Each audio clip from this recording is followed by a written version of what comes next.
This channel does not promote any violence, harmful, or illegal activities. All content provided by this channel is meant for an educational and information purpose only.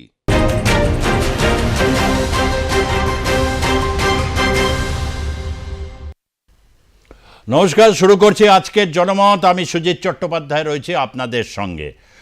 তৃতীয় দফায় মমতা বন্দ্যোপাধ্যায় যে সরকার, সেই সরকারের তৃতীয় দফার শেষ পূর্ণাঙ্গ বাজেট পেশ করেছেন। 2025 সালের বাজেট 2025-26 পূর্ণাঙ্গ বাজেটের দেরি হবে। তার কারণ হচ্ছে 26-এ পশ্চিমবঙ্গের নির্বাচন আছে। মে মাসের মধ্যেই নির্বাচন কমপ্লিট করে সরকার গঠন করে তারপর বাজেট হবে। শেষ অর্থে এটা ছিল শেষ পূর্ণাঙ্গ বাজেট। এই পূর্ণাঙ্গ বাজেটে দিকে মানুষের নজর ছিল।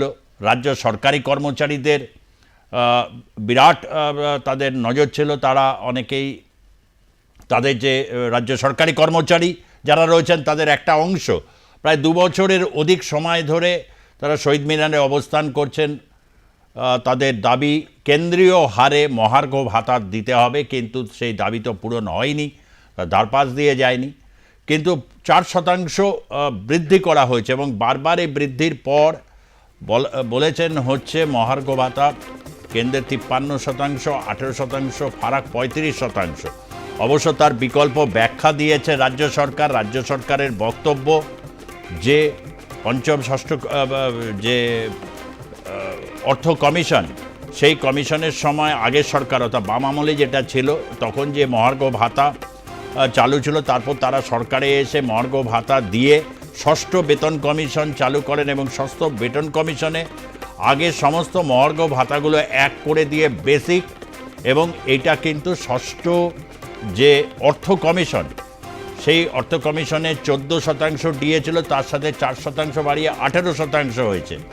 এখন কমপ্লিট হিসাব ধরে মমতা বন্দ্যোপাধ্যায় মুখ্যমন্ত্রী তার বক্তব্য যে এটি কিন্তু কেন্দ্রীয় সমানই, এবং কেন্দ্রের যে ডিএ যেহেতু তাদের এই অর্থ কমিশন অনুযায়ী তাদের 53%, তাদের দাবি যে 53%, রাজ্যের 18% অর্থাৎ 35% ফারাক আছে। এই নিয়ে বাজেট পেশ হওয়ার পর রাজ্য সরকারি কর্মচারীদের তৃণমূল সমর্থিত যারা, তারা উল্লাস প্রকাশ করেছেন, অভিনন্দন জানিয়েছেন মুখ্যমন্ত্রীকে। অন্যদিকে যারা রয়েছেন তারা অনশন যারা করেছেন, আন্দোলন করেছেন, তারা একদম খুশি নয় এবং তারা পরিষ্কার জানিয়ে দিয়েছেন যে তারা এই ব্যাপারে আগামী দিনে একটা বৃহত্তর আন্দোলনের পথে থাকবেন এবং যতক্ষণ অবধি কেন্দ্রীয় হারে মহার্ঘ ভাতা না পাবেন তারা ময়দান ছাড়বেন না। তাদের যে নেতা ইন্দ্রজিৎ, তিনি কি বলেছেন একটু তার একটা ফোনে প্রথমে একটু রিয়াকশনস নেব, তারপর বাজেটের ভেতরে অন্যান্য যে দিক, গুরুত্বপূর্ণ কতগুলো দিক আছে তার গভীরে প্রবেশ করব। কি বলছেন শুনবো।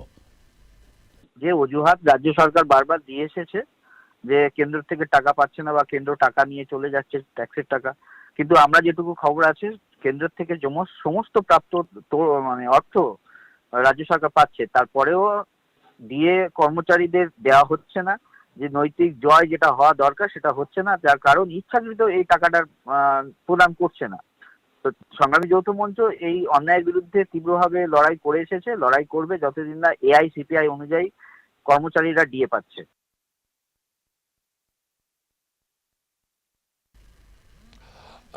এবং অন্যান্য যে দিকগুলো রয়েছে, এই যে বাজেট তৃতীয় দফা সরকারের শেষ পূর্ণাঙ্গ বাজেটে উল্লেখযোগ্য যে দিকগুলো একবার এক ঝলক আপনারা দেখলে বুঝতে পারবেন।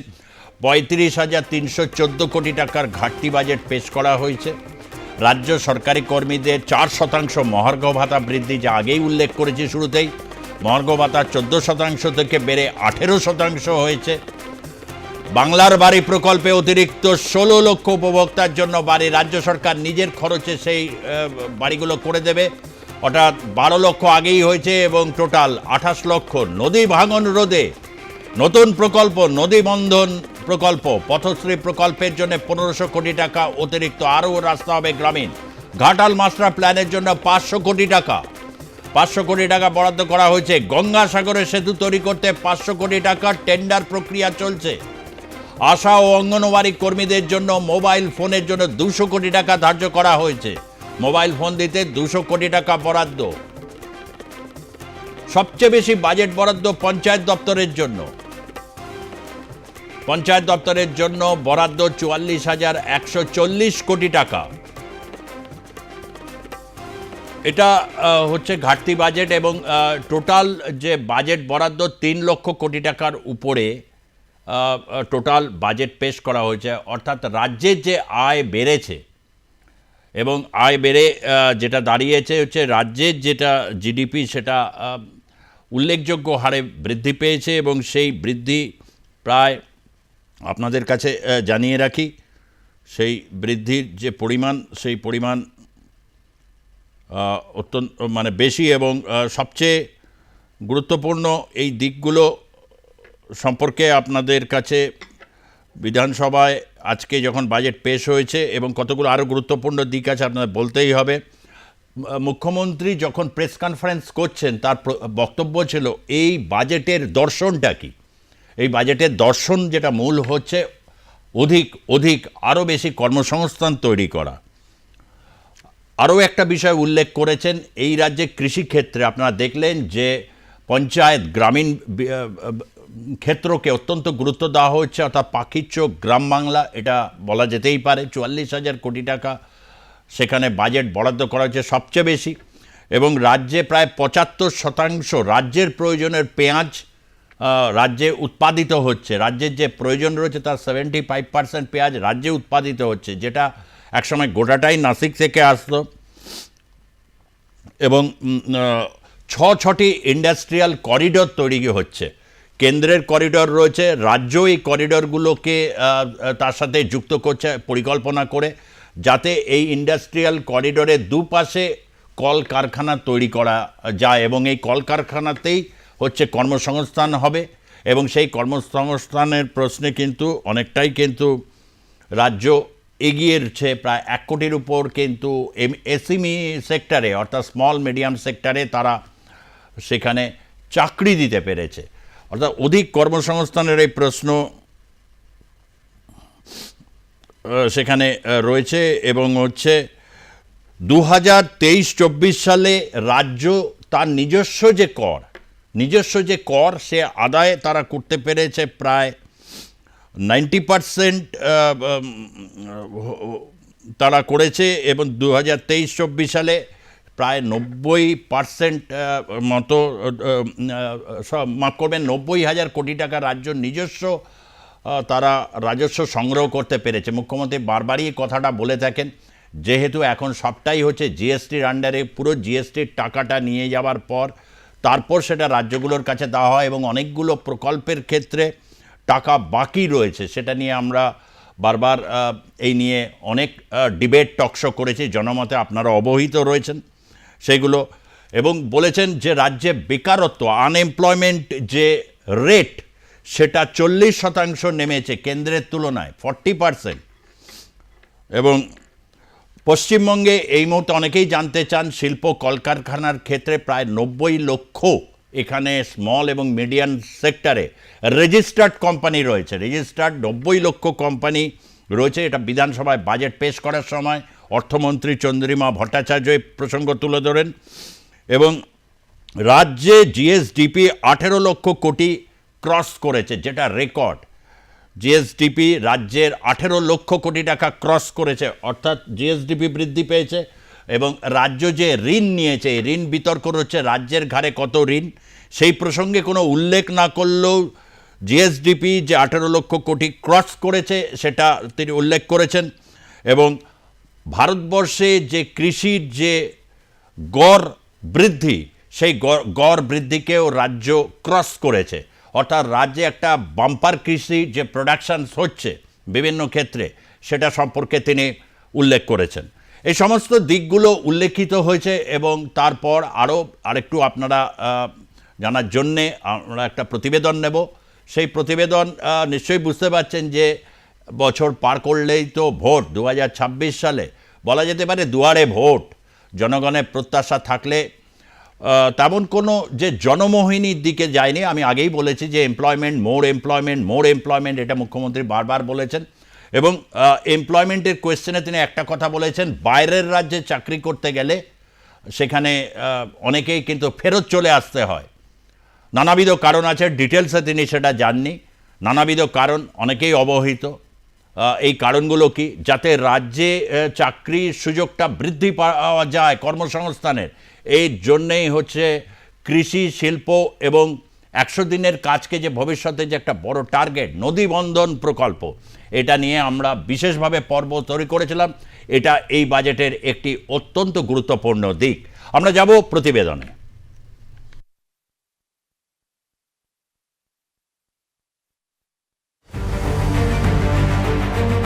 ছাব্বিশের বিধানসভা নির্বাচনের আগে শেষ পূর্ণাঙ্গ বাজেট পেশ করলেন রাজ্যের অর্থ প্রতিমন্ত্রী চন্দ্রিমা ভট্টাচার্য। গত বছর বাজেট ভাষণ সরাসরি প্রদর্শিত হলেও না, এবছর সেই ব্যবস্থা ছিল না। ফলে সরাসরি বাজেট ভাষণ থেকে বঞ্চিতই থাকলো রাজ্যের সাধারণ মানুষ। নজর রাখা যাক এবার রাজ্যের বাজেটের উল্লেখযোগ্য অংশগুলির দিকে। 35,314 কোটি টাকার ঘাটতি বাজেট পেশ। রাজ্য সরকারি কর্মীদের জন্য 4% মহার্ঘ ভাতা বৃদ্ধি। মহার্ঘ ভাতা 14% থেকে বেড়ে হলো 18%। বাংলার বাড়ি প্রকল্পে অতিরিক্ত 16 লক্ষ উপভোক্তার জন্য বাড়ি, সেই বাড়ি তৈরি করার জন্য 9,600 কোটি টাকা। নদী ভাঙন রোধে নদী বন্ধন প্রকল্পের ঘোষণা, বরাদ্দ 200 কোটি টাকা। পথশ্রী প্রকল্পের জন্য 1,500 কোটি টাকা। ঘাটাল মাস্টার প্ল্যানের জন্য 500 কোটি টাকা। গঙ্গাসাগর সেতু তৈরিতে 500 কোটি টাকা। আশা ও অঙ্গনওয়াড়ি কর্মীদের জন্য মোবাইল ফোন দিতে 200 কোটি টাকা বরাদ্দ। সবচেয়ে বেশি বাজেট বরাদ্দ পঞ্চায়েত দফতরের জন্য বরাদ্দ 44,140 কোটি টাকা। গতবারের রাজ্য বাজেটে রাজ্য সরকারি কর্মীদের জন্য 4% মহার্ঘ ভাতা বৃদ্ধির ঘোষণা করা হয়েছিল। এবছর ঘোষিত হলো 4% ডিএ বৃদ্ধির ঘোষণা। ফলে 14% থেকে বেড়ে মহার্ঘ ভাতা হলো 18%। আগামী 1 এপ্রিল থেকে নতুন এই হার কার্যকর হবে। তবে ডিএ বৃদ্ধির ঘোষণা করা হলেও কেন্দ্রীয় সরকারি কর্মীদের সঙ্গে ফারাক রয়েই যাচ্ছে। বর্তমানে 53% হারে ডিএ পান কেন্দ্রীয় সরকারি কর্মীরা, ফলে এখনো ফারাক 35%। বাজেট ভাষণ চলাকালীনই এদিন বিধানসভা থেকে ওয়াকআউট করেন বিজেপি বিধায়করা। বিরোধী দলনেতা শুভেন্দু অধিকারীর নেতৃত্বে কক্ষ ত্যাগ করেন তারা। বেকারদের চাকরি চাই স্লোগান দিতে থাকেন তারা। বাজেটকে দিশাহীন বলে মন্তব্য করেন শুভেন্দু অধিকারী। যেভাবে আমাদের বাজার দর বাড়ছে, সেক্ষেত্রে সরকারি কর্মচারী, পুলিশ কর্মচারী, শিক্ষক, অধ্যাপক, শিক্ষাকর্মী, তাদের ক্ষেত্রে আপনার এই যে বৈমাতৃসুলভ আচরণ, কারণ আপনি পোস্টাল ব্যালটে হারেন, আপনি মুসলমান ভোট নিয়ে যেতেন আর ওই গরিবদেরকে 500,000-এর লোভ দেখিয়ে যেতেন।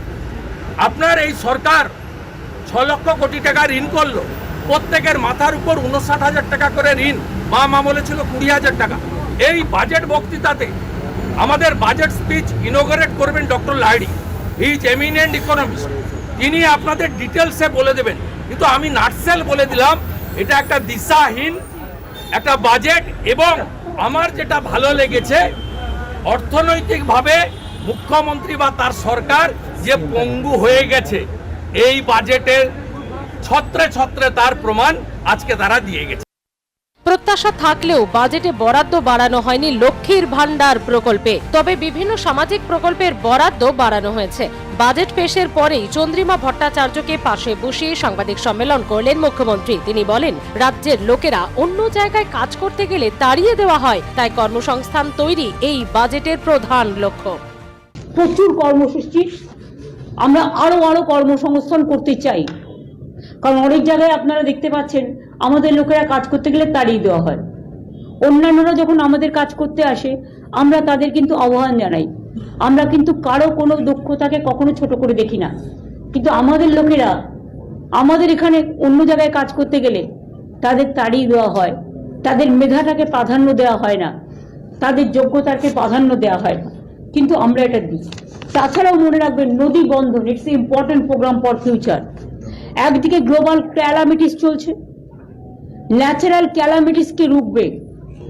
দুই হচ্ছে প্রকৃতিকে সদ্ব্যবহার করে নদীগুলো বড়র সাথে ছোটকে মিশিয়ে দিয়ে আমরা যেমন একটা প্রোগ্রাম অলরেডি তৈরি করেছি, সৃষ্টিশ্রী প্রকল্প, অনুর্বর জমিকে উর্বরতায় পরিণত করে অনেক কর্মসৃষ্টি করেছে, মাটির সৃষ্টি প্রকল্প।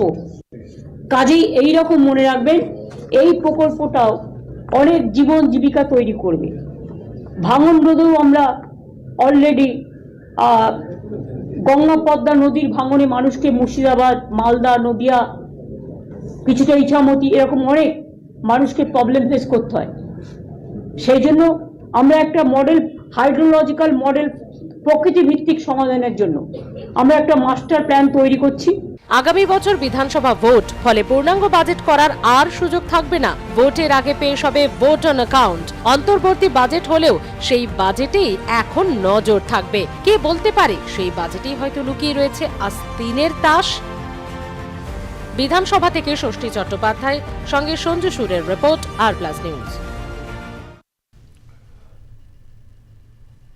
আমরা শুনলাম মুখ্যমন্ত্রী এই যে প্রসঙ্গটি তুলেছেন, আমি শুরুতেই যেটা বললাম যে এই বাজেটের ফোকাসটা এটাই ছিল কর্মসংস্থান, আরও কর্মসৃষ্টি করা, ইন্ডাস্ট্রিয়াল করিডর, এবং যেটা নিয়ে আমরা বিশেষ অনুষ্ঠান করেছিলাম জনমতে, বিশেষ অনুষ্ঠান, এবং সেটা যে সরকার মান্যতা দিয়েছে এর জন্য অত্যন্ত এটা সকলেরই এটা অত্যন্ত শ্লাঘার বিষয়। তার কারণ বাংলার মানুষের কাছে নদীমাতৃক এই বাংলায় নদীর সাথে বিভিন্ন জলাভূমিগুলো সংযোগের কথা তিনি বলেছেন, এবং সেটা নিঃসন্দেহে একটা গ্রামীণ কর্মসংস্থান তৈরি করবে।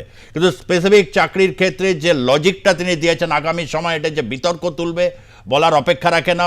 এই রাজ্যে থেকে বাইরে কাজ করতে গেলে অনেকেই ফিরেই আসতে হচ্ছে, যে কারণে এই রাজ্যে কর্মসংস্থানের উপর জোর দেওয়া হয়েছে, এবং অন্যান্য রাজ্যের যে স্কিলকে মর্যাদা দেওয়া হয়, কিন্তু রাজ্যের যে বিভিন্ন ছেলেমেয়েদের স্কিলকে কিন্তু অন্য রাজ্যে সেভাবে মর্যাদা দেওয়া হচ্ছে না। এই প্রসঙ্গটা তুলে নিঃসন্দেহে একটা রাজনৈতিক পারদ এতে যে চড়বে বলার কোনো অপেক্ষা রাখে না। তার সাথে এটাও তিনি বলেছেন, খুবই গুরুত্বপূর্ণ প্রশ্নের জবাবে এটা বলেছেন যে মহারাষ্ট্র বা বিশেষভাবে তিনি উল্লেখ করেছেন সেখানে ভোটার তালিকায় বিশেষ একটি রাজ্যের ভোটারদেরকে তুলে দেওয়া মানে ধরা হচ্ছে, এবং সেটা করে এটা একদিন না একদিন ফ্লাশ হবে, এবং এই রাজ্যেও এই ধরনের একটা মানে প্রক্রিয়া চলছে বলে তিনি অভিযোগ করলেন। এই বিষয়টা ঠিক কী বলেছেন, এই বিষয়টাকে আপনাদের কাছে তুলে ধরছি বিস্তারিতভাবে, পরবর্তী অধ্যায়ে আরও আসছি। কি বলেছেন শুনবো। ওনাদের নিজেদের দুর্নীতি আগে সামলাতে বলুন। আপনাদের তো কন্ট্রোল করে, আপনাদের মিডিয়াকে খুলতে দেয়, সকালবেলায় বলে দেয় এটা যাবে এটা যাবে না। মহাকুম্ভ নিয়েও তো আপনারা সত্যি কথাটা কেউ বললেন না। আগে জিজ্ঞেস করেন निर्मला देवी, আপনি বাংলাকে নিয়ে কম ভাবুন। निर्मला जी, उजाला का क्या हुआ? आपका नाम का साथ हम मिला दिया। इलेक्शन का टाइम में आप उजाला किया था, अभी उजाला का क्या भविष्य है? आप तो कुछ नहीं करते हैं, खाली भाषण देते हैं। कहाँ गया रुपया? आज तो खाली हमले नहीं, आपका गुजरात स्टेट भी बोला रुपया नहीं मिल रहा है, आप स्टेट को नहीं दे रहा है। Everything you are going to control and to bulldoze the federal structure, and only in the name of online voter list you are taking help from election commission and sending ED and CBI. I am not blaming them, but this is the ভুতুরে রাজনৈতিক দলের কাজ। I am not mentioning the রাজনৈতিক দল name, আমার ভাষায় ভুতুরে রাজনৈতিক দল, যারা এদের পাঠিয়ে বিহারের লোকেদের নাম তুলছে অনলাইন। কেন অনলাইনে হবে? আপনাকে ভোটার কার্ডে নাম তুলতে গেলে, আধার কার্ডে নাম তুলতে গেলে আপনাকে ফিজিক্যালি যেতে হয়। তাহলে বিজেপি 40 লাখ ভোট বাড়লো কি করে মহারাষ্ট্রে? আর দিল্লিতেই বা আপনারা কি করেছিলেন? একদিন না একদিন তো বেরোবে। শুনুন, অঙ্কটাকেও দেরিতে কষে, অঙ্কটাকেও আগে কষে। অঙ্কটা কষতে জানতে হয়। আমরা অঙ্ক কষে দেখে নিয়েছি। এখানেও বাবুরা এসে বসে আছেন, প্রত্যেক অ্যাসেম্বলিতে 20,000 থেকে 30,000 বাইরের লোকের নাম ঢোকাবে, আর ইলেকশন কমিশন ইলেকশন করবে সেন্ট্রাল ফোর্স দিয়ে, তারা গার্ড দেবে, আর বাইরের লোকেরা এসে যারা বাংলার লোক নয়, বাংলার ভোটার নয়, তারা এসে ভোট দেবে। এই পরিকল্পনা কিন্তু আপনাদের আমরা ভেস্তে দেবো। অন্য রাজ্য যেটা পারে না, বাংলা পারে, কারণ বাংলা স্বাধীনতা আন্দোলনের জন্ম দিয়েছে, বাংলা নবজাগরণের জন্ম দিয়েছে। বাংলা যা পারে অন্যরা পারে না। এই চুরিটা আমরা ধরে ফেলেছি। ভোটার লিস্টে গড়বড় নিয়ে তিনি বললেন এই চুরি ধরা পড়ে গেছে। মুখ্যমন্ত্রীর সপাট জবাব, এই চুরিটা ঠিক চুরিটা কি? অনলাইনে ভোটারে সংশোধনের মাধ্যমে মহারাষ্ট্রে ভোটারের সংখ্যা বৃদ্ধি পেয়েছে এবং রাজ্যে এরকম প্রক্রিয়া চালানোর উদ্যোগ রয়েছে। অভিযোগ তিনি করেছেন এবং অভিযোগ মারাত্মক। এই বিষয়টাকে নিয়ে এক এক করে মতামত নেব আপনাদের জন্য। এবার ফোন লাইন খুলে দিয়েছি, সরাসরি জনমতে অংশগ্রহণ করুন। কেমন হলো 2025-এর তৃতীয় দফার পূর্ণাঙ্গ বাজেট? শেষ পূর্ণাঙ্গ বাজেট কেমন হলো এই প্রসঙ্গে জানবো, এবং বেশ কিছু বিতর্কিত প্রসঙ্গ রয়েছে যা আদপে একটি রাজনৈতিক। এ বিষয়ে আমরা টেলিফোনে যোগাযোগ করেছি বাংলা পক্ষের সাধারণ সম্পাদক গর্গ চট্টোপাধ্যায়ের সঙ্গে। গর্গ, দীর্ঘদিন ধরে এই যে বিষয়টা, এটা একটা নতুন মাত্রা যোগ করলেন মুখ্যমন্ত্রী মমতা বন্দ্যোপাধ্যায়। ভোটার লিস্টে অনলাইনের মাধ্যমে ভোটার বাড়ানো হচ্ছে এবং রাজ্যের কর্মসংস্থান প্রসঙ্গেও তিনি তাই বলেছেন যে create more and more employment. তার কারণ হচ্ছে বাইরের রাজ্যে গিয়ে অনেককেই ফেরত আসতে হচ্ছে। কি বলবেন? এতদিন পরে যে মাননীয় মুখ্যমন্ত্রীর ঘুম ভাঙলো এই বিষয়ে, প্রথমত এই জন্য রাজ্যবাসীর মানে কি পক্ষ থেকে কাকে ধন্যবাদ জানাবো জানি না, কিন্তু এতদিনে এই যে ভয়ঙ্কর বাংলার বুকে যে প্রবলেমটা, যেটা প্রতিটি বাঙালি জানে, এমন কোনো বাঙালি নেই পশ্চিমবঙ্গের বুকে সে যে জানে না কি ভয়াবহ ভাবে পশ্চিমবঙ্গের শহরাঞ্চল এবং শিল্পাঞ্চলগুলি সারাক্ষণ ভোটার লিস্ট থেকে শুরু করে কারা তারা ওখানকার পার্মানেন্ট রেসিডেন্ট, কাদের কাছে ডোমিসাইল কার্ড আছে, কারা কন্যাশ্রী রূপশ্রী ভোটার সবেতে ঢুকে যাচ্ছে, এটা কারা বাড়ছে, ঠিক আছে? এবং এটা একটা ভয়ঙ্কর জায়গা পড়ে, বেশ কিছু জায়গায় বাংলা ভাষা শোনা যায় না, বাংলা ভাষা সেখানে শোনা যায় না, ঠিক আছে? এবং এটা তো আমাদের একটা অস্তিত্বের প্রশ্ন। তার মানে বাইরে থেকে লোক ঢুকে যদি এখানে ভোটার লিস্টে ঢুকে পশ্চিমবঙ্গের রাজনৈতিক ভবিষ্যৎ নির্ধারণ করে, তাহলে আমার রাজ্যের ভবিষ্যৎ আমি নির্ধারণ করব না, আর কেউ করে দেবে। এটা তো একটা ভয়ঙ্করতম ব্যাপার এবং এই জিনিসটা রোধ করা প্রয়োজন। কিন্তু প্রশ্নটা হচ্ছে এই যে মুখ্যমন্ত্রীর যে রাজনৈতিক দল, ঠিক আছে, সেই রাজনৈতিক দল শাসক দল, এসডিও থেকে যে ডোমিসাইল কার্ড বেরোয় আমরা বারবার দেখেছি, সেখানে এই শাসক দলের সময় ডোমিসাইল কার্ড হু করে বেরোচ্ছে এই ব্যারাকপুর, আসানসোল, আপনি বুঝতে পারছেন কি টাইপের সব জায়গাগুলো থেকে, যেখানে বাঙালি একদম শতাংশ কমে এসছে, ঠিক আছে? হিন্দিভাষী, উর্দুভাষী আপনি সেখানে পাবেন, হু করে বাড়ছে। আপনি যে কোনো পৌরসভা এলাকায় চলে যান, জাস্ট বার্থ সার্টিফিকেট গুলো পরপর কি রেজিস্টার হচ্ছে দেখুন। বাংলা পক্ষের তরফ থেকে এটা খুব স্পষ্ট আমরা দাবি করছি এই মুখ্যমন্ত্রীর গুরুত্বপূর্ণ কথার প্রসঙ্গে, গত 10 বছরে আমাদের 10 বছরে হয় হচ্ছে ডোমিসাইল, তাহলে গত 9 বছরে নন ডোমিসাইল যে ভোটার এখানে হয়েছে সব চেক করা হোক। সব যা বলে সেখানে সে বিহারি বলেছেন, বাংলাদেশি যা হোক, পাকিস্তানি, চাইনিজ, আমেরিকান যা থাকুক সব বেরোক। গত 10 বছরে কারা কারা অ্যাড হয়েছে যাদের কোনো আত্মীয় স্বজন এর আগে কখনো এই ভোটার লিস্টে ছিল না, ঠিক আছে? এটা অত্যন্ত ভয়ঙ্কর জিনিস হয়ে গেছে। এটা আমাদের অস্তিত্বের প্রশ্ন। অথচ দেখুন এর সঙ্গে একটা যুক্ত বিষয় রয়েছে যে এগুলোকে তাহলে আটকাবে কে? কোন পার্টি আমাদের এখানে এই বাংলার মাটিতে রয়েছে? তৃণমূল করবে এটা কি সিপিএম করবে, এটা কি কংগ্রেস করবে, এটা কে করবে, এটা কি পশ্চিমবঙ্গ পুলিশ করবে? এটা নট ক্লিয়ার। কিন্তু এই যে প্রবলেমটা বলে দেওয়া হলো, যেটা আমরা তাহলে আটকাবো কিভাবে এই জিনিসটাকে? মুখ্যমন্ত্রী অবশ্য এটা বলেছেন যে অঙ্কটা কেউ একটু পরে শেখে, কেউ একটু আগে শেখে। যেহেতু বাংলায় যে মেধা রয়েছে, যেহেতু নবজাগরণের বাংলা এবং তার সাথে হচ্ছে স্বাধীনতা সংগ্রামের অগ্রণী বাংলা, তারা কিন্তু বলছে যে এইটা আমরা ধরে ফেলেছি। এই ধরার ক্ষেত্রে নিঃসন্দেহে আপনার সংগঠন, আপনি এবং আপনাদের যে সংগঠন তিলে তিলে বহু লড়াই সংগ্রাম করেছেন, এগুলো আমরা বিভিন্ন সময় দেখেছি এবং মুখ্যমন্ত্রী এটা বলেছেন। ফলে এই যে জায়গাটা, মানে এটাকে আপনি বলছেন লেট রিয়ালাইজেশন, কি বলতে চাইলেন? Lot of damage has happened. আমি বলছি, ধরুন একটা কথা ভেবে দেখুন, আমরা যেটা আর প্লাসেই বারবার এটা প্রকাশ হয়েছে বাংলা পক্ষের এই লড়াইয়ের কথাটা, যে ধরুন 6000 বিএসএফ এ চাকরি ছিল, তার মধ্যে 3600 ফেক ডোমিসাইল দিয়ে এই বিহার টিহার থেকে এসে নিয়ে গেছে। তাহলে একটা স্পেসিফিক ফাংশনের জন্য একদিনে যদি ডোমিসাইল কার্ড বার করতে পারে, তাহলে একটা ভোটার লিস্টে ঢোকার জন্য কোন ব্যাপার, কি ব্যাপার? এটা কোনো হাতের তুড়ির কাজ, ঠিক আছে?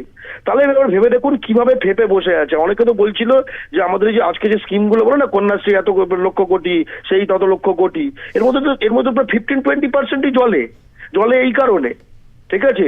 আমরা দেখেছি যে ডানকুনিতে সবুজ সাথী সাইকেল বাসের মাথায় করে নিয়ে তারা বাবুঘাট থেকে বাস যাচ্ছে, ডানকুনি থেকে বাস যাচ্ছে বিহারে। হোয়াট ডাজ ইট মিন? ওকে।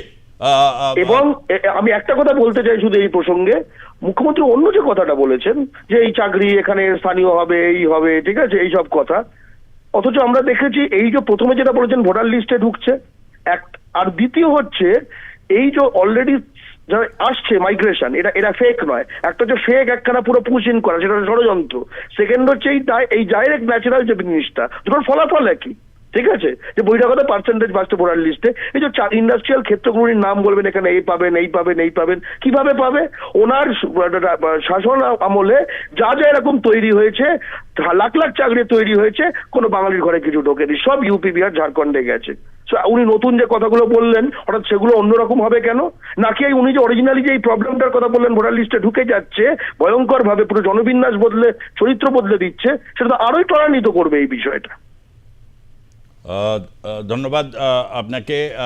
এই বিষয়টা নিঃসন্দেহে আমি আগে শুরুতেই বলেছি, এটা আগামী দিনের রাজনৈতিক পারদ যে এটা উত্তাপ পাবে। রাজ্যে চাকরি দরকার, কিন্তু ভূমিপুত্র যারা রয়েছেন চাকরি এবং বিশেষভাবে অন্য রাজ্যে গিয়ে চাকরি করতে গিয়ে তাদের ফেরত আসতে হচ্ছে, এরকম একটা অভিযোগ তিনি আজকে বিধানসভায় সাংবাদিকদের সম্মেলনে এই প্রসঙ্গটি তুলেছেন। এবং তার সাথে হচ্ছে যে নির্বাচনের ক্ষেত্রে নির্বাচন কমিশনকে নিশানায় এনে তিনি বলেছেন অনলাইনে এই যে ভোটার কার্ড তৈরি করা এবং সেই ক্ষেত্রে ভোটার হয়ে যাওয়া এই রাজ্যের জন্য এটা একটা কিন্তু আগামী দিনে রাজনৈতিক পারদ কিন্তু অনেকটাই সেখানে উত্তপ্ত হবে। রাজ্য বাজেট পেশ হয়েছে, রাজ্য বাজেটের অনেকগুলো দিক রয়েছে, বিতর্কিত দিকও রয়েছে। ডিএ নিয়ে শুরুতেই বলেছিলাম যে 4% ডিএ বৃদ্ধি করে 18% হয়েছে। এছাড়াও কন্যাশ্রী বা অন্যান্য প্রকল্পে যা টাকা বরাদ্দ রয়েছে সেই টাকা রয়েছে, কিন্তু বাড়তি কোনো টাকা এক্ষেত্রে অ্যাড হয়নি। লক্ষ্মী ভাণ্ডারের ক্ষেত্রে কোনো বাড়তি কোনো সুসংবাদ নেই, কিন্তু প্রাপকের সংখ্যা যা রয়েছে তার সমস্ত এক্স্যাক্ট ফিগারটা তিনি তুলে ধরেছেন। আপনারা দেখতে পাচ্ছেন সেই ফিগারগুলো। আমরা ডিটেলসে আসবো। কেমন হলো বাজেট? অনেকেই আসছেন জনমতে অংশগ্রহণ করতে। শ্যামনগর থেকে আছেন অনির্বাণ চৌধুরী, বলুন কেমন লাগলো আপনার? হ্যাঁ স্যার, আমার একটা প্রশ্ন। আমি আন্ডার গ্রাজুয়েশন কমপ্লিট করে গেছি আর কি। তো আমার এই ক্ষেত্রে প্রশ্নটা হলো যে মুখ্যমন্ত্রী এই যে আমাদের কলকাতা পুলিশের যে চাকরি থেকে শুরু করে আমাদের ওয়েস্ট বেঙ্গল পুলিশের যে চাকরি, এখানে তো কোনো চাকরির কথা কিছু তো বলছেই না। এগুলো তো মুখ্যমন্ত্রী এটা কি করছেন? মানে আমাদের সেন্ট্রাল থেকে ঠিক আছে আসছে কিছু কিছু চাকরি, তাও ঠিক আছে, এখানে তো কিছুই করছে না মুখ্যমন্ত্রী। আর বাজেটের এক্ষেত্রে এই যে বাজেটগুলো করছে এরা, তো এই লক্ষ্মীর ভান্ডার করছে, এই ঘাটাল মাস্টার প্ল্যান, ওকে ঠিক আছে, বাট আমাদের চাকরির এগুলো মানে তো কিছু উচ্চবাচ্চা করছে না এই নিয়ে স্যার। মানে সরকারি চাকরির কথা বলছেন? হ্যাঁ ঠিক কথায়, সরকারি চাকরির বিষয়টা ক্ষেত্রে আলাদাভাবে বাজেটে কোনো স্পেসিফিক এই ক্ষেত্রে নেই কী ধরনের চাকরি হবে বা আগামী দিনে। তবে এমপ্লয়মেন্টের কোয়েশ্চেন্সটায় জোর দিয়েছেন, মোর এমপ্লয়মেন্ট, মোর এমপ্লয়মেন্ট, মোর এমপ্লয়মেন্ট, এ কথাটা বলেছেন। এবং এই বাজেটের দুটো গুরুত্বপূর্ণ দিক, নদী বন্ধন, নতুন প্রকল্প হলো নদীর সাথে বিভিন্ন জলাশয়গুলো সংযুক্তিকরণ করা হবে, অর্থাৎ নদীতে যাতে জল ধারণ ক্ষমতা বাড়ে। এবং এটাও বাজেটে উল্লেখ করেছেন অর্থমন্ত্রী চন্দ্রিমা ভট্টাচার্য। তার বক্তব্য হচ্ছে ডিভিসি বিভিন্ন সময় জল ছেড়ে দিচ্ছে এবং এই যে জল যে কারণে ডিজাস্টার তৈরি হচ্ছে, সেই ডিজাস্টারকে মোকাবিলা করার জন্য আগামী দিনে নদীগুলোর সংস্কার এবং নদীর সাথে জলাশয়গুলোকে সংযুক্তিকরণ, যার মাধ্যমে কর্মসংস্থান সৃষ্টিকে অত্যন্ত জোর দেওয়া হয়েছে। এটা দীর্ঘকালীন প্রকল্প। তবে 200 কোটি টাকা শুধু নদী বন্ধনে বরাদ্দ হয়েছে এবং ঘাটাল মাস্টার প্ল্যানের জন্য 500 কোটি টাকা। ঘাটাল মাস্টার প্ল্যান আগামী 2 বছর ধরে চলবে এবং গঙ্গাসাগর সেতু, সেখানেও 500 কোটি টাকা সেখানে অ্যালট করা হয়েছে এবং গঙ্গাসাগর সেতু 2 বছর মধ্যে এটি নির্মিত হবে এবং এই ক্ষেত্রে এখন টেন্ডার প্রসেসের মধ্যে রয়েছে। গ্লোবাল টেন্ডার আর কিছুদিনের মধ্যেই বেরিয়ে আসবে। পঞ্চায়েত দপ্তরের জন্য বরাদ্দ সবচেয়ে বেশি 44,000 কোটি টাকা, 35,314 কোটি টাকার ঘাটতি বাজেট পেশ করেছেন।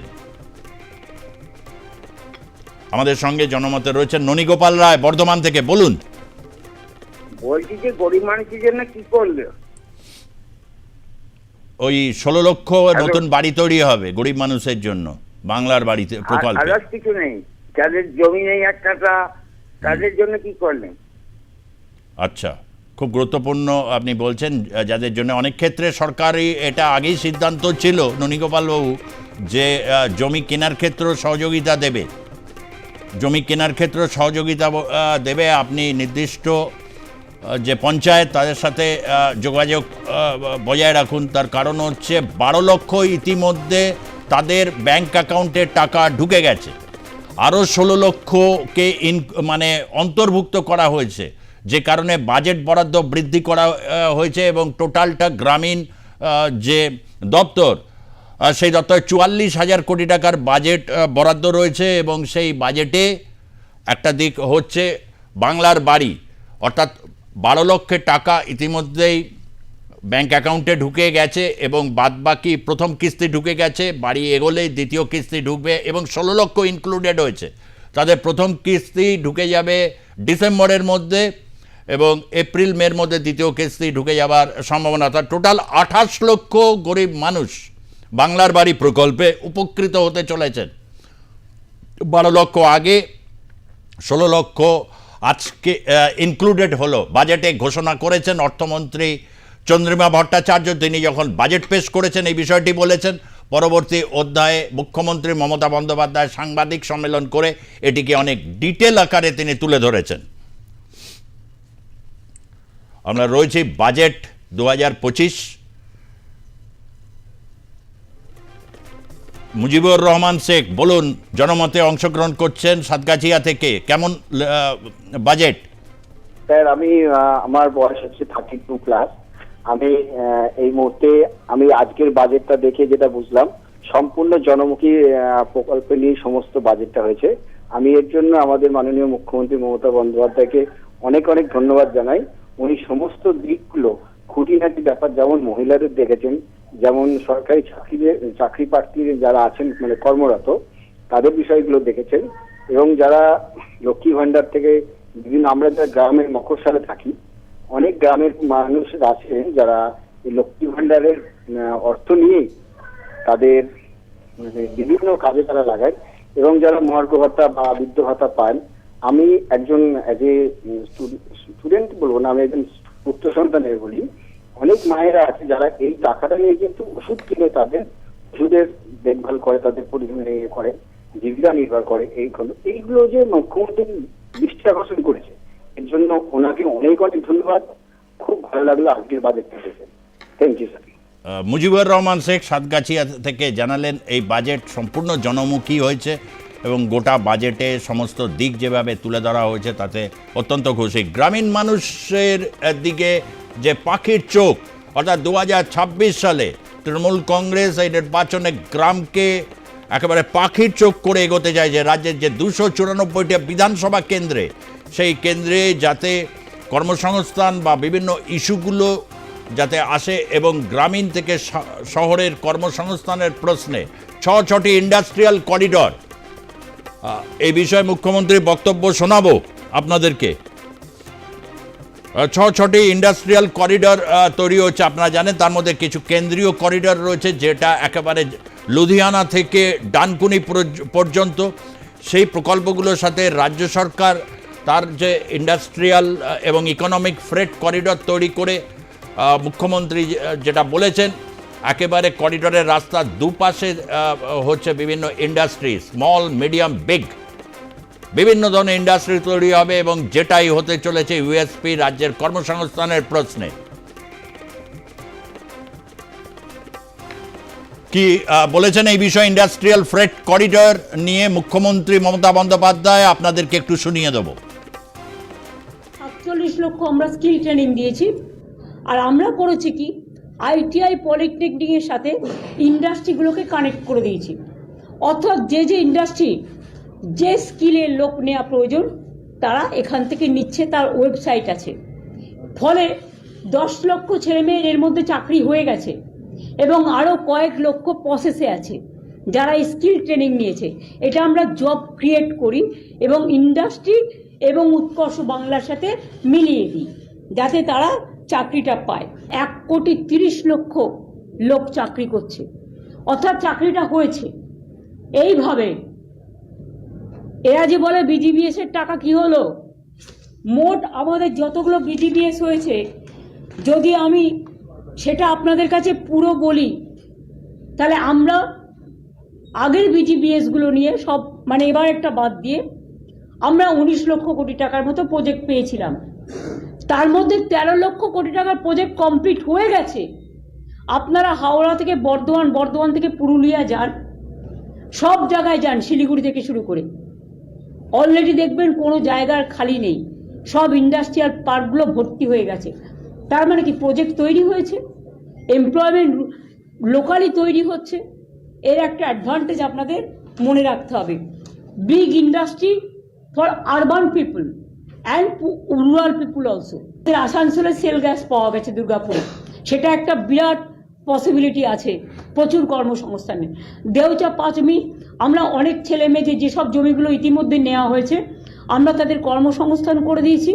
অনেক ছেলে মেয়ে হোমগার্ডের চাকরি পেয়েছে, এবং যারা ট্রাইবেল তারা সংখ্যায় একটু মানে উচ্চতায় ছোট হয়, সেটা স্পেশাল কম্পেনসেশন, স্পেশাল ক্যাবিনেটে মানে করে তাদের দেওয়া হয়েছে। 47 লক্ষ। আপনারা শুনলেন এই যে বিজিবিএস কিছুদিন আগে যেটি সমাপ্ত হলো 5-6 ফেব্রুয়ারি, এটি 7ম BGBS Bengal global business summit. ইতিমধ্যে 7টি সামিট হয়েছে, তাতে 18 লক্ষ কোটি টাকা সেখানে যে প্রপোজাল ছিল তার মধ্যে 14 লক্ষ কোটি টাকা ইতিমধ্যে ইনভেস্টেড, এবং সেগুলো কিন্তু কাজ শুরু করে দিয়েছে, যেখানে প্রচুর চাকরি হয়েছে। যে কারণে ওয়েবসাইটের মাধ্যমে যারা বাংলায় বিভিন্ন আইটিআই বা যারা বিভিন্ন আইটিআই থেকে রয়েছেন, পাস আউট করছেন, সেই ওয়েবসাইটের নামটা তুললে সরাসরি ইন্ডাস্ট্রি তাদেরকে সেই চাকরিতে ইন্টারভিউ করার এবং তাদেরকে নিয়োগ দিচ্ছে। দেউচা পাচামিতে রাজ্য সরকারের জমিতে কাজ শুরু হয়েছে, এবং সেই কাজে ইতিমধ্যেই যাদেরকে তার সংলগ্ন জায়গায় যাদেরকে জমি নেওয়া হয়েছে তাদের অনেককে হোমগার্ডের চাকরি দেওয়া হয়েছে এবং রিপ্লেসমেন্ট এবং বাড়ি করে দেওয়া হয়েছে বললেন। কারণ এটি বিশ্বের দ্বিতীয় বৃহত্তম কয়লা রিজার্ভার, যা 100 বছরের বাংলায় লোডশেডিং বা অন্যান্য জায়গা থেকে মুক্তি দেবে। এটা আগামী প্রজন্মের জন্য, যেটা মুখ্যমন্ত্রী ডিটেলে বলেছেন। কারণ গোটা পর্ব আপনাদের কাছে শোনালে আপনাদের মতামত নেওয়া আমাদের কাছে দুষ্কর হয়ে যাবে। রয়েছেন জনমতে আরও একজন আমাদের সঙ্গে যোগ দিয়েছেন, শুনবো কি বলছেন। মিলনকান্তি বর্মন পশ্চিম মেদিনীপুর থেকে। বলুন মিলনবাবু। হ্যাঁ, আমি বলছিলাম কি, নমস্কার, আমি বলছিলাম কি সবই কিছু ঠিকই আছে, তবে আমার ঘরটা হয়নি কেন? বারবার আমি অনুরোধ করেও আমার ঘর দিচ্ছে না আমাকে। কে দিচ্ছে না? আপনি কার কাছে অনুরোধ করেছেন একটু বলুন। আমি ওই দিদিকে বলো নাম্বারে ফোন করেছি, ওরা আমার শ্রবণ ব্লকে ইনকোয়ারি করেও আমাকে দেয়নি। হ্যাঁ, এক ঘরে 3টা করে ঘর পেয়েছে, এইভাবে এরা করছে। আপনি সবংয়ে থাকেন? হ্যাঁ, আমি আমার বাড়ি সবং, পশ্চিম মেদিনীপুর। এই যে টিভিতে নাম বেরিয়েছে মিলনকান্তি বর্মন, পশ্চিম মেদিনীপুর। সবংয়ের বিধায়ক তিনি, রাজ্যের মন্ত্রীও দীর্ঘদিনের নেতা মানস ভূঁইয়া। তার দপ্তর না হোক, তিনি যখন ওখানে বিধায়ক, তার যে অফিস, সেই অফিসে আপনি গিয়ে যোগাযোগ করুন যে আপনার যে ঘর, আপনি বলুন যে আপনারটা কেন হবে না, অন্যেরটা হচ্ছে, আপনারটা কেন হবে না। এক ঘরে 3টা করে ঘর পেয়েছে, এক ঘরে। আরে কে 3টে পেয়েছে ঠিক আছে, আপনি তো একটাও পাননি, আপনারটা গিয়ে যোগাযোগ করুন, আমরা আছি আপনার পাশে। তারপর নিঃসন্দেহে আমাদের নাম্বার তো আপনি পেয়ে গেছেন, ওখানে জানাবেন যে আপনার কতটা এগুলো। নিশ্চয়ই মিলনকান্তি বর্মনের বক্তব্য, পশ্চিম মেদিনীপুরের সবংয়ের অনেকে 2-3টে করে বাড়ি পাচ্ছে, কিন্তু উনি এখনও একটাও পাননি এবং বারবার তাকে ফেরত পাঠানো হচ্ছে। অত্যন্ত সিরিয়াস, গুরুতর অভিযোগ।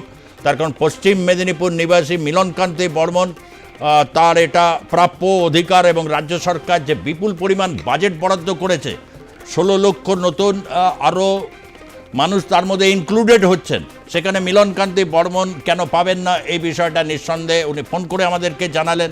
আমরাও এই বিষয়টাকে নিয়ে আমাদের সংশ্লিষ্ট যিনি সাংবাদিক রয়েছেন, এই বিষয়টা আমরা তার কাছে তুলে অবশ্যই ধরব এবং বলবো যে এই বিষয়গুলো কেন হচ্ছে, এটাও নিশ্চয়ই মুখ্যমন্ত্রী মমতা বন্দ্যোপাধ্যায় বা তার সংশ্লিষ্ট যে সমস্ত দপ্তর তারা দেখবেন। বিপুল ক্ষোভ বিক্ষোভ রয়েছে। আগে দেখালাম যে ডিএ নিয়ে যারা যৌথ সংগ্রামী মঞ্চ আন্দোলন করছেন, তারা তো বললেন যে তারা রাজপথ ছাড়বেন না, তাদের লড়াই আন্দোলন ছাড়বেন না, তাকে কেন্দ্রীয় হারে তাদের ডিএ দরকার। আবার রাজ্য সরকারি কর্মচারীদের যারা তৃণমূল কংগ্রেস অথবা এই সরকারের সমর্থক অংশ তারা খুবই উচ্ছ্বসিত, তারা মুখ্যমন্ত্রীর যে লজিক সেই লজিককে তারা কনভিন্স। আপনারা দেখছেন এই অ্যানাউন্সমেন্টের পরই বিধানসভার বাইরে তাদের উচ্ছ্বাস আমরা দেখতে পাচ্ছি এবং প্রচুর তাদের নেতৃত্বরা এসে মুখ্যমন্ত্রী উদ্দেশ্যে তারা সাধুবাদ জানিয়ে তারা স্লোগান দিয়েছেন বিধানসভায় এবং তারা অত্যন্ত আনন্দিত, খুশি। কি বলছেন তারা 4% বৃদ্ধি হয়ে? আজ রাজ্য বাজেটের সময় পশ্চিমবঙ্গ সরকারের পক্ষ থেকে ঘোষণা করা হয়েছে যে রাজ্যের সরকারি কর্মচারী এবং শিক্ষাকর্মীদের জন্য আগামী এপ্রিল মাস থেকে 4% হারে ডিএ বাড়ানো হলো। 39% ডিএ বাকি ছিল এবং তার থেকে 4% যদি বাদ দেওয়া যায় তাহলে এখনও 35% ডিএ বাকি থেকে গেল কেন্দ্রের তুলনায়। এই সরকার ক্ষমতায় আসার আগে রাজ্যের শিক্ষক সরকারি কর্মচারীদের প্রতিশ্রুতি দিয়েছিল যে তারা ক্ষমতায় এলে কেন্দ্রের হারে সমস্ত রকমের আর্থিক সুযোগ সুবিধা দেবে, কিন্তু ক্ষমতায় আসার পরে সম্পূর্ণ পাল্টি খেয়ে যায় এবং সম্পূর্ণ বিপরীত আচরণ করতে থাকে। আমরা খুব ভালোভাবে খুব প্রশংসিত যে আমাদের এই অবস্থার মধ্যে রাজ্য সরকারের যা পরিস্থিতি, যে আর্থিক অনটন, তার মধ্যে দিয়ে উনি 4% দিয়ে দিয়েছে। আমরা সমস্ত সরকারি কর্মচারী সবাই, আমরা যারা আধা সরকারি কর্মচারী প্রত্যেকেই আমরা খুশি। আপনারা এতটা আশা করেছিলেন? অবশ্যই আশা করেছিলাম যে উনি নিশ্চয়ই আমাদের বাজেটে, আগেরবারও করেছিল বাজেটে ঘোষণা, এবারও উনি বাজেটে দিয়ে দিন। 4% ডিএ বৃদ্ধিতে রাজ্য সরকারি কর্মচারীদের একাংশ অর্থাৎ সরকার সমর্থিত সংগঠন তারা খুশি, কিন্তু সরকারের বিরুদ্ধে যারা আন্দোলন করছেন কেন্দ্রীয় হারে ডিএ চাইছেন যারা, তারা এক্ষেত্রে অখুশি। অনেকেই প্রশ্ন করছেন 16 লক্ষ যে বাড়ি আরও ইনক্লুডেড হবে তার বাইরেও অনেকে থেকে গেলে তাদেরটাও দেখা হবে, তার বাইরে থেকে যাওয়ার কথাটা কিন্তু মুখ্যমন্ত্রী বলেছেন তার প্রেস কনফারেন্সে, আমি উপস্থিত ছিলাম সেখানে। যেমন একজন কিছুক্ষণ আগে ফোন করে বললেন যে দীর্ঘদিন ধরে চেষ্টা করছেন, তার বাড়ি কিন্তু এখনও পায়নি। পশ্চিম মেদিনীপুরের সবংয়ে তিনি বাসিন্দা। আরও একজন আমাদের সঙ্গে যোগ দিয়েছেন ধর্মেন্দ্র সরকার কোচবিহার থেকে। বলুন ধর্মেন্দ্র সরকার, কি বলবেন? হ্যাঁ স্যার, আপনার খবরটা দেখতেছিলাম, তাই ফোন নাম্বার পেলাম তো ফোন করলাম। বলুন। বলছি স্যার, ওনার যে বাজেটগুলো ভালো, কিন্তু এগুলো সব বাস্তবায়িত হলে তো মানে আমাদের রাজ্যের উন্নতি হবে। হ্যাঁ বলছি এর মধ্যে যে আমাদের যেমন বিএড করা ছাত্রছাত্রীরা আছে, আমরা এদের জন্য তো কোনো একটা ভাবা লাগে, তো চাকরি বাকরির দিকে দেখছেই না। কি বলছেন আরেকবার একটু বলুন, ঠিক মতো শুনতে পেলাম না, বলুন। চাকরি চাকরি চাকরি সরকারি চাকরি না বেসরকারি চাকরি? হ্যাঁ, সরকারি চাকরির কথা বলছি। সরকারি চাকরি তো গেজেট নোটিফিকেশনস এগুলো তো হয় সরকারি চাকরির ক্ষেত্রে। শিক্ষক নিয়োগের এটা তো জানেনি, গোটা রাজ্য থেকে গোটা দেশ জানে যে কি পরিস্থিতি তৈরি হয়েছে। সেখানে একটা দীর্ঘদিন এমপ্লয়মেন্টের কোয়েশ্চেন, এবং পুলিশের বা অন্যান্য যে সমস্ত রাজ্য সরকারি মানে চাকরি, সেই ব্যাপারে তো বাজেটে কিছু নেই। তবে কর্মসংস্থানের ব্যাপারে ব্যাপক কর্মসংস্থান যে বৃদ্ধি হবে সেটাই বাজেটে তিনি বলেছেন। আগামী 3-4 বছরের মধ্যে এমনিতেও রাজ্যের মাঝারি এবং ক্ষুদ্র শিল্পে ব্যাপক নিয়োগ হয়েছে। অনেক আইটিআই যেগুলো রয়েছে, বিশেষভাবে ইন্ডাস্ট্রিয়াল ট্রেনিং ইনস্টিটিউট যেগুলো, সেগুলো থেকে যারা পাস করে বেরোচ্ছেন ওয়েবসাইটে নাম তুলছেন, সরাসরি কলকারখানা কোম্পানিগুলো তাদেরকে এমপ্লয়মেন্ট দিচ্ছে। এই কাজে আরও গতি তিনি বাড়াতে চাইছেন। নদী ভাঙন রোধে নদী বন্ধন প্রকল্পের ঘোষণা এই বাজেটের অত্যন্ত গুরুত্বপূর্ণ দিক। নদীমাতৃক এই বাংলায় 200 কোটি টাকা এই বাজেটে বরাদ্দ করা হলো শুধুমাত্র নতুন প্রকল্পের একটি জন্ম দিয়ে। নদী বন্ধন যে প্রকল্প, সেই প্রকল্প নিয়ে বিস্তারিতভাবে আপনাদেরকে আগামী সময়তে আমরা আরও ডিটেলস দেখাবো। নিঃসন্দেহে গ্রামীণ অর্থনীতি থেকে বাংলার গ্রামীণ জীবনযাপন, বন্যায় যে ভয়ঙ্কর সমস্যা, এই সমস্যা থেকে আগামী দিনে একটা দিকনির্দেশ নিঃসন্দেহে পাওয়া যাবে। জনমতে আরও একজন আমাদের সঙ্গে যোগ দিয়েছেন উত্তর 24 পরগনা থেকে। বলুন দিলীপ মুখার্জি। হ্যাঁ হ্যালো, হ্যাঁ আমি কাকিনাড়া মাদুরাল থেকে বলছি। হ্যাঁ বলুন। বলছি মুখ্যমন্ত্রী বললেন যে দেউচা 5 মিনিটে ওখানে প্রচুর কয়লা পাওয়া যাবে, 100 বছর চলবে এবং এত কয়লা পাওয়া যাবে তাতে বিদ্যুতের দামও কমবে, উনি এটা বললেন।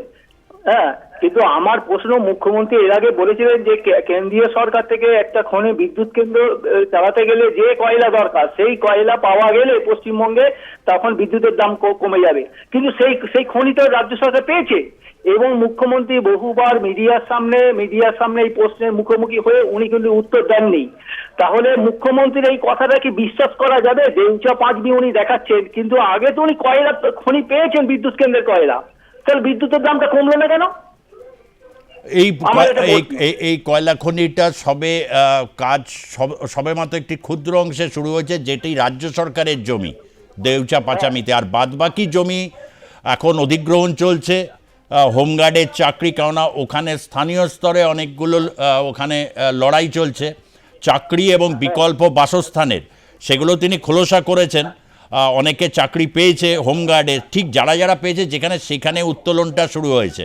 এটা বিশ্বের দ্বিতীয় বৃহত্তম কয়লা ভাণ্ডার যেটি পাওয়া গেছে, এবং তার সাথে গ্যাস, এবং সেই জায়গাটাকেও অনেক মানুষ শুনলে খুশি হবেন যে অশোকনগর এবং আসানসোল দুটো জায়গাতেই প্রাকৃতিক দু ধরনের টাইপের গ্যাস পাওয়া গেছে, সেগুলোতেও খনন কার্যের পারমিশন রাজ্য সরকার দিয়ে দিয়েছে, অর্থাৎ সেগুলোতেও আগামী দিনে কর্মসংস্থানের প্রশ্নটা আসবে। তবে আপনি যে বিষয়টা বললেন বিদ্যুতের দাম, সেই দামের প্রসঙ্গে উল্লেখ করতে গিয়ে তিনি বলেছেন বিগত সরকারের সময় একটি বিশেষ কোম্পানিকে যে আইনের মাধ্যমে দেওয়া হয়েছে তাতে বিদ্যুতের দামকে নিয়ন্ত্রণ করতে গেলে বিকল্প কয়লার সন্ধান, যা অন্তত রাজ্য সরকার নিজে কন্ট্রোল করতে পারবে, যেহেতু এটি রাজ্যে পাওয়া গেছে। ডিটেল এটা বলেছেন মুখ্যমন্ত্রী। অনেকক্ষণ আজকে প্রায় ঘণ্টাখানেক প্রেস কনফারেন্স করেছেন, এবং সেই প্রেস কনফারেন্সে অনেকটাই তিনি খোলসা করেছেন যে প্রশ্নগুলো রয়েছে। পরবর্তী অধ্যায় নিঃসন্দেহে আপনাদের কাছে সেগুলোকে আমরা তুলে ধরব। তবে এখন বাজেটের চুলচেরা বিশ্লেষণ চলছে, প্রত্যেক মানুষের চাহিদা রয়েছে। তবে এটা বলা যেতে পারে রাজ্য সরকার তার বাজেটের যে মূল দর্শন, মুখ্যমন্ত্রী বলেছেন এই বাজেটের মূল দর্শন to create more and more employment, অর্থাৎ কর্মসংস্থানকে সৃষ্টি করার লক্ষ্যই জন্যেই এই 2025-এর বাজেট, এমনভাবেই সেই বাজেটকে তিনি অভিহিত করেছেন। সুতরাং আগামী সময় রাজ্যের মানুষের প্রত্যাশা মতো সেটা হচ্ছে কি না এবং কোথায় কোথায় গলদ থেকে যাচ্ছে সেই বিষয়টা আমরা আপনাদের কাছে তুলে ধরব। ভরসা রাখুন R+ নিউজে, তার কারণ খবরের সত্যাসত্য নির্ধারণ করা আজকের দিনে অত্যন্ত ঝুঁকিপূর্ণ হয়ে দাঁড়াচ্ছে। সেই ঝুঁকির সময়ে খবরের সত্যাসত্য জানতে বা বুঝতে R+ নিউজের উপর ভরসা রাখুন। আজকের মতো জনমত এই পর্যন্তই থাকছি। পরবর্তী অধ্যায়ে আপনারা আরও বাজেট নিয়ে বিস্তারিতভাবে দেখতে থাকুন R+ নিউজে, সবার আগে সবার পাশে। ধন্যবাদ, নমস্কার।